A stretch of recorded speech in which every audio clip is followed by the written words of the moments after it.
Hello everybody. This is an astrological forecast for Sagittarius for August of 2013. And this also applies if you have a Sagittarius ascendant. So guys, new format, I hope you like it. We've got the Sun until the 22nd of this month in your 9th house, which is your ruling house. So this should feel very good for you. The first 3 weeks of this month, you should be able to shine. It will be a wonderful time to do any kind of studying, learning, sign up for a new course, something you really want to learn.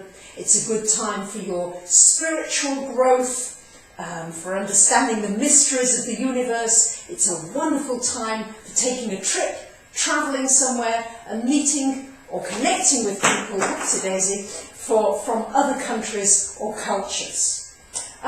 We've got a lot going on here in this house of finance. Finance is going to be a big thing for you, particularly for this next year, Sagittarius. Ongoing has been this square from Pluto to Uranus, which I know many of you are well aware of. It's still going on for another couple of years, this one. So Pluto in your 2nd house of finance, square to this Uranus in your 5th house. Time to really, there's been a lot of turbulence in your finances for many of you.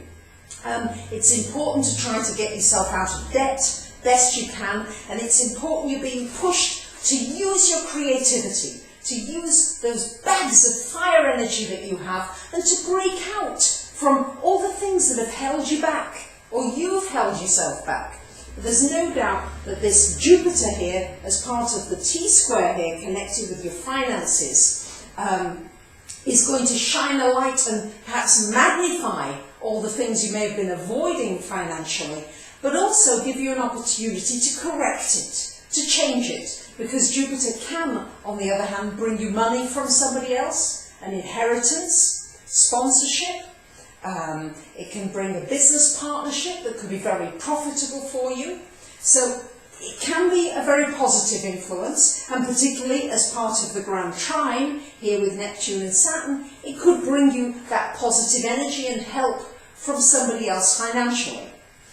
At the same time, you have to watch that you're not making compromises, you're not compromising yourself in order to get along financially. So it could in fact blow things up even further and give you the opportunity to start fresh and start new. I know that Pluto in the 2nd house it does tend to destroy whatever's not working and then allow you to build something better, a better structure up that will work for you well in the future. So we've got, and as well we've got Mars in this 8th house and Mercury in this 8th house for the first week of the month and Mars for most of the month. So this is really a time, Sagittarius, to put your energy into your finances, into how you can improve your finances, maybe create some passive income, maybe you need to deal with some property, some real estate, maybe you need to look at your insurances. Maybe there could be a tax refund, there could be money coming in. So it works both ways. It really depends where you are personally in your financial journey. Whether you've dealt with your beliefs about finances and money, and you're not always believing that things have to be so difficult, and whether you've changed those beliefs, and whether in fact you're taking action to make those new beliefs a reality. Because what I want to show you is that we've got a new moon on August the 6th in your 9th house, which is the Saggy house, which is all about your beliefs. What are you believing?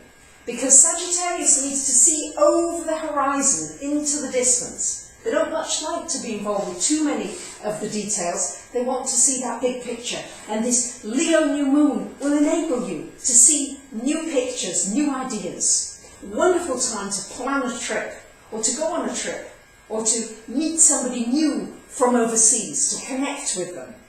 This is also a great time for anything new that you want to study and learn. Great time to sign up for it. Mercury on the 8th of the month moves out of your 8th house and into your 9th house, joining the Sun. So Sun and Mercury, it's a wonderful time to communicate some of your ideas. Maybe you've got some ideas about what's happening in our world today. We're moving into a new age. Maybe you want to write about it, share about it, talk about it. Really fire people up, because Sagittarius needs to feel fired up. We've got Venus in your 10th house for the first couple of weeks of the month until the 15th of the month. So this should be good for your career. If you might meet somebody through work that could be a romantic partner. It's also good if you want to introduce something, an idea, if you want a promotion or something. It's a good time to talk about it during this first couple of weeks of the month. And it's also important that you're focusing really on what you enjoy in your work, because now with that Venus there, this can bring it to you.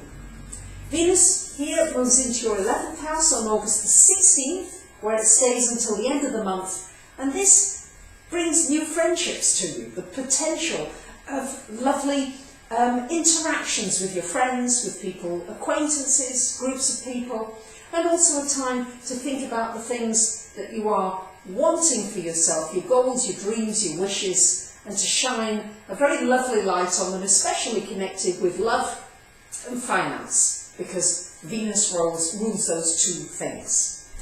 On August the 22nd, we have a full moon, that's opposite the sun, here in your 3rd house, Sagittarius. Time for fun, time to enjoy. It's an Aquarius full moon. We had one last month on July 22nd, unusual to get 2 consecutive months, but we have it here again, and it's in your 3rd house.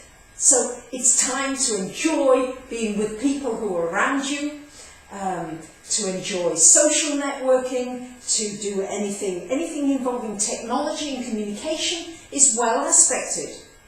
And it's also a time to do something where you're thinking outside the box, where you're thinking of different ideas, new things that you can bring to your work, to your relationships, because we tend in many ways to get into certain habit patterns that we don't even know we're doing. And it's time to try to break out of those patterns, and this full moon in Aquarius is going to help you to do that. And it's certainly a partying and fun moon.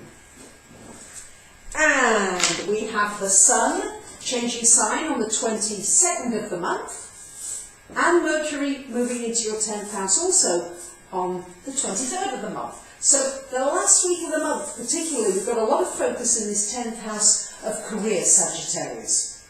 And so this is a time to shine the light on your career, a time when some nice things can be happening in your career, and also a time to maybe, you might want to do some extra studying. You might need to get some extra skills and learn new skills to take your career onto a different level, onto a higher level. And finally, we've got Mars moving out of your 8th house, where you're able to put energy into finances, into your 9th house on the 27th of the month, which is actually very good for travel, and also very good for learning and communicating and teaching and sharing. So there you have it, that's the month ahead, Saggies. I hope you like the new format. I'm trying things out. I'm doing the Aquarian thing. We've got a lot of Aquarian energy going around now. So trying to do new things so you won't be bored. Please comment. I love it when you subscribe, share. And if you'd like to come for an astrology reading or ask an astrology question, I'd be delighted to hear from you. Thank you for listening. Bye for now.